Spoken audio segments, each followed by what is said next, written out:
सबसे पहले समाजवादी पार्टी ने अपना गठबंधन तय किया। सबसे पहले समाजवादी पार्टी ने अपनी सीटें घोषित की। सबसे पहले समाजवादी पार्टी ने अपना प्रचार शुरू कर दिया।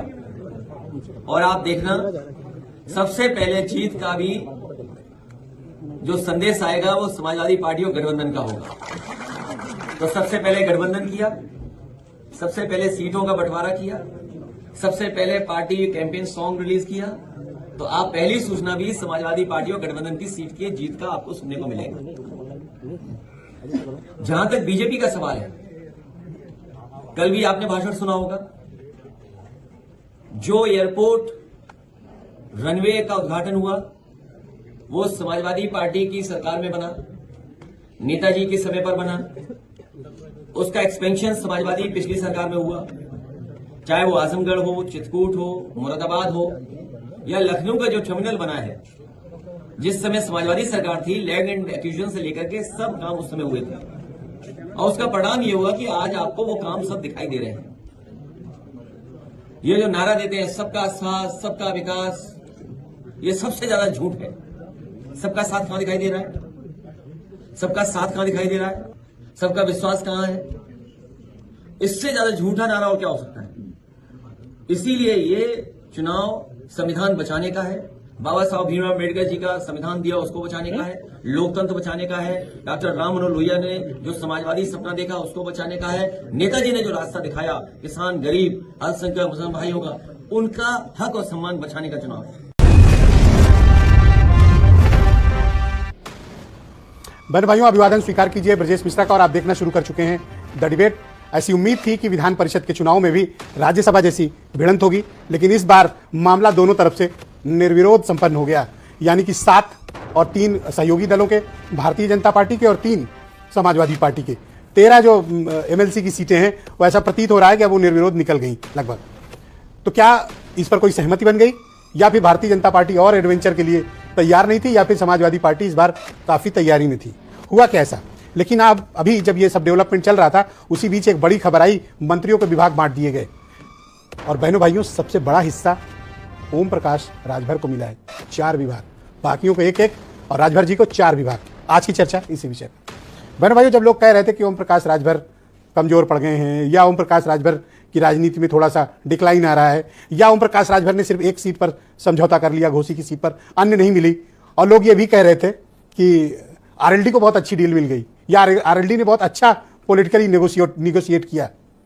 लेकिन आज जब मंत्रियों के विभागों का बंटवारा हुआ, तो उसमें सबसे बिगेस्ट बेनिफिशियरी बनकर उभरे ओम प्रकाश राजभर। लोग जब ये कहते हैं कि ओम प्रकाश राजभर नीचे जा रहे हैं, अचानक से वो बाउंस बैक करते हैं और टॉप पर पहुंच जाते हैं। आज जब मुख्यमंत्री ने काम का बंटवारा किया, 1 या 2 नहीं, ओम प्रकाश राजभर को 4 विभाग मिले, और बहुत लोगों के सीने पे सांप लौट गया होगा। कौन से विभाग मिले? पंचायती राज विभाग, उत्तर प्रदेश का सबसे बड़ा डिपार्टमेंट, 20,000 करोड़ रुपए का बजट वाला डिपार्टमेंट है, जिसके पास हर गांव में 5 लोग हैं। सफाई कर्मचारी, प्रधान, बीडीसी, इसके अलावा सारा जिला पंचायत राजभर के अधीन, ब्लॉक उनके अधीन, पूरा पंचायती राज का निदेशालय, हजारों सफाई कर्मचारी, हजारों लोगों का स्टाफ, और गांव गांव ओम प्रकाश राजभर इस विभाग के जरिए पहुंच सकते हैं। बहुत बड़ा विभाग है। ये इतना तो मिला ही, इसके साथ जितना भी अल्पसंख्यक मामलों में मिलता है वो भी उनको मिला। अल्पसंख्यक कल्याण, मुस्लिम वक्फ और हज भी उनको मिल गया। यानी गांव के भी विभाग, ग्रामीण भारत, ग्रामीण उत्तर प्रदेश की विकास की जिम्मेदारी, और अल्पसंख्यकों के सारे मामले, हज और वक्फ समेत। उनके मुकाबले अनिल कुमार जो आरएलडी से आए, उनके हाथ कुछ खास लगा नहीं। साइंस टेक्नोलॉजी कुछ नहीं इस विभाग में। कुछ नहीं से मेरा तात्पर्य है कि कोई ऐसी योजनाएं सरकार की नहीं चल रही है जहां आप अपने काम के जरिए अपने प्रदर्शन को साबित कर पाएं। सुनील शर्मा को भी आईटी इलेक्ट्रॉनिक्स, थोड़ा योगेंद्र उपाध्याय का बोझ कम किया गया, और सबसे बड़ी कैंची चली धर्मवीर प्रजापति पर। कारागार विभाग ही उनसे हट गया, और कहां गया? दारा सिंह चौहान को। तो ये जो 4 बटे, इसमें सबसे बड़े बेनिफिशियरी हैं ओम प्रकाश राजभर। लेकिन बहनों भाइयों, जो एमएलसी के चुनाव हुए, जिनका जिक्र मैं डिबेट के प्रारंभिक उद्बोधन में कर रहा था, 13 सीटों में 7 भारतीय जनता पार्टी ने अपने पुराने लोगों को सेट किया, लेकिन बड़े बड़ों का टिकट काट दिया। जैसे विद्यासागर सोनकर का टिकट कट गया, कोई सोच नहीं सकता था। डिप्टी लीडर विधान परिषद में, पार्टी में विधान परिषद के भीतर केशव प्रसाद मौर्य के बाद सेकंड इन कमांड, दूसरी पोजीशन पर थे, डिप्टी लीडर थे, उनका टिकट कटा। मोहसिन रजा, ये माना जा रहा था कि वो तो रिपीट करेंगे, उनका कटा। बुक्कल नवाब, उनका भी कट गया।